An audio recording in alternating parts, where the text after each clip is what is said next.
ప్రజారాజ్యం ముదిరి కాంగ్రెస్లో కలిసింది. జనసేన కూడా ముదిరి బీజేపీలో కలుస్తుందేమో.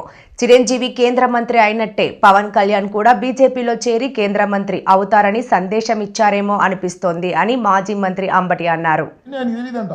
ఇంతగా వ్యవస్థ దెబ్బతినిపోయిందని నేను అనుకోలేదు అన్నాడు. వాళ్ళు చూసి అంతకుముందు ఏం చెప్పాడు, 14 లక్షల కోట్ల రూపాయలు అప్పు చేశాడు జగన్మోహన్ రెడ్డి గారు అన్నాడు. చివరకు చూస్తే అది 6,000 కోట్లు 6 లక్షల కోట్లు చిల్లరైంది అంతే. ఇలా ఒక దుర్మార్గమైనటువంటి పద్ధతుల్లో ఇవాళ చంద్రబాబు నాయుడు గారు పరిపాలన చేస్తుంటే ఆయనకి గ్యారంటీ ఇచ్చిన ఆయనేమో మాట్లాడట్ల. మరి ఆయన పవన్ కళ్యాణ్ గారు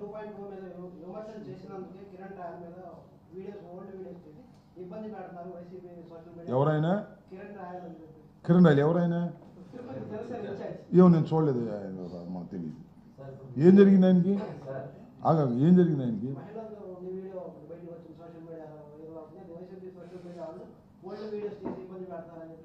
ఏమో మరి నాది మహిళలు మరి కిరణ్ రాయలు ఏం జరిగిందో మరి ఏంటో నేను కూడా చూడలేదయ్యా.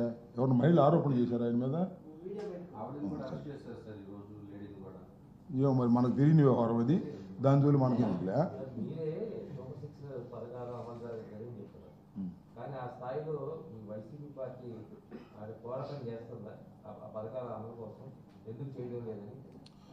అంటే పోరాటం ఏం చేయాలి సలహా చెప్పు, నాకు అర్థం కాదు.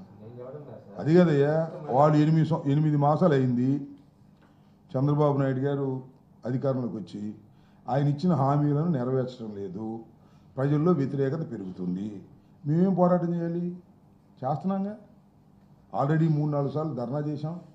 వాళ్ళకు ఒకటే గ్యారెంటీ ఏంటంటే ఇంకా 4 సంవత్సరాలు అధికారంలో ఉంటాం కాబట్టి మేము ఏమైనా చేస్తామని ప్రయత్నం చేస్తున్నారు. మేము అసలు మా జగన్మోహన్ రెడ్డి గారు డే 1 నుంచి పోరాటాలే. ఇప్పుడు 3 ధర్నాలు చేశాం. ఇప్పటికి 9 మాసాలు కాలా, ఇంకా కంప్లీట్ కాలా, ఇంకా మేము ఓటర్ నుంచి బయటికి రాలా. ఇప్పుడు 3 సార్లు కలెక్టరేట్కి వెళ్ళి రిప్రజెంట్ చేసాం. మన కరెంటు ఛార్జీల మీద కరెంట్ ఆఫీస్ దగ్గర ధర్నా చేసాం. మళ్ళీ ఫీజు రీంబర్స్మెంట్ మీద ధర్నా వాయిదా వేస్తూ వచ్చాం. ఎమ్మెల్సీ కోడ్ ఉండటం వల్ల పోరాటాలు చేయటంలో వెనుకాడే ప్రశ్న లేదు.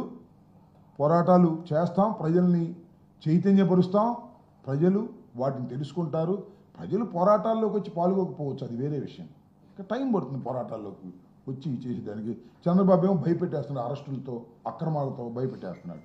చంద్రబాబు నాయుడు గారు అక్రమ అరెస్టులు చేసేస్తున్నాడు, సోషల్ మీడియా వాళ్ళని అరెస్ట్ చేసేస్తున్నాడు. 2 నెలలు 3 నెలలు 4 నెలలు. నాకు అర్థం కాల, మర్డర్ కేసులోనే 2 నెలలకి 3 నెలలకి బెయిల్ వస్తుంది.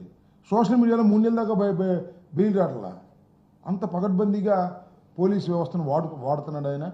దుర్మార్గంగా వ్యవహరిస్తున్నాడు. పెద్ద లాయర్లు పెడుతున్నాడు. సుప్రీంకోర్టులో అసలు పెద్ద లాయర్లు పెట్టి సోషల్ మీడియాలో వాళ్ళకి రాకోకుండా, మా మీద కేసులు పెట్టిన వాళ్ళకి బెయిల్ రాకోకుండా వచ్చే విధంగా ఆయన మొత్తం పవర్ని అంతా ఉపయోగిస్తున్నాడు. ఎంతో కాలం కొనసాగదు, కొంతకాలం కొనసాగిద్ది తప్ప కలకాలం అది కొనసాగదనే విషయం ప్రజలకు తెలుసు, చంద్రబాబుకు తెలుసు. చూద్దాం ఏం జరిగిద్దాం. ఇప్పుడు నిన్న ఏంటి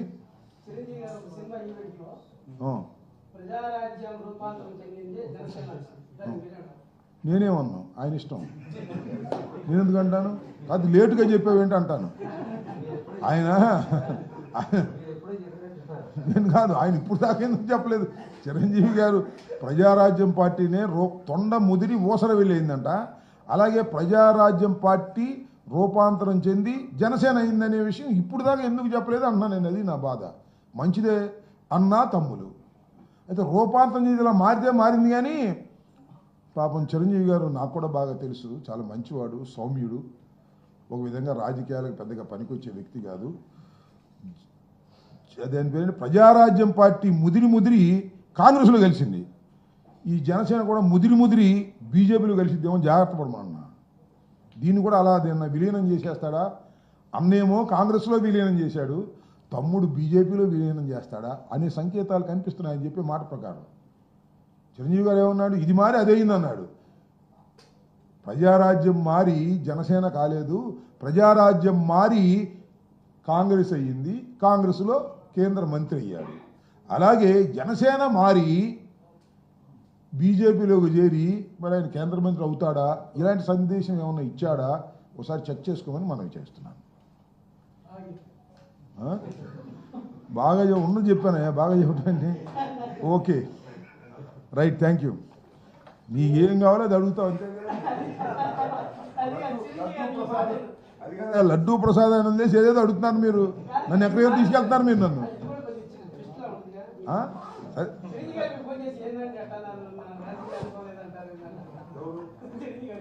రాజకీయ అనుభవం లేదని ఎక్కడన్నా నేను రాజకీయాలకు పనికిరాదు. ఆయన మంచోడు అన్న కొద్దిగా కర్కశంగా కొద్దిగా ధైర్యంగా ఉండాలని నా ఉద్దేశం.